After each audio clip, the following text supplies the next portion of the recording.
ดินเฮาเนาะสาภาพพร้อมเนาะไผ่ผ้าพร้อมแล้วได้อลูกค้าเด้อเนาะที่ว่าทางบริษัทเฮาเนาะเอาเสาไผ่ผ้าเนาะลงหนาดินลูกค้าแล้วเนาะมีแต่ลูกค้าซื้อแล้วเนาะสามารถเข้ามาปลูกสร้างได้เนาะสำหรับดินเฮานำป้าเนาะจะดึงผ่านหน้าบ้านหน้าเฮือนได้อลูกค้าเด้อเนาะสังเกตง่ายๆเนาะดินเฮาเนาะติดกับบ้านคนเดินคนเนาะใกล้กับห้างสรรพสินค้าเนาะใกล้กับปั๊มน้ำมัน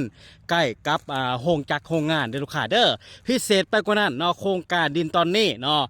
ใกล้กับทาง13ไต่เนาะเขามาหาโครงการดินแบ่งขายเพียงแต่เนาะ50เมตรเด้อลูกค้าเด้อเนาะ50เมตรนี่เนาะแนมเห็นเส้นทาง13ไต่เด้อลูกค้าเด้อเนาะแล้วสำคัญไปกว่านั้นเนาะลูกค้าสามารถจ่ายสดจ่ายผ่อนได้เนาะจ่ายก่อน 10% บ่หรือว่า20%เนาะหรือว่า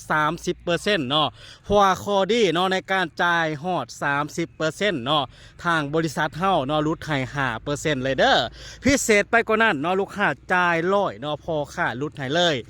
15% เด้อลูกค้าเด้อเนาะเฉพาะของแถมเด้อลูกค้าเด้อเอาเป็นเสาหลักหัวบ่เนาะหรือว่ากงเตอร์ไพ่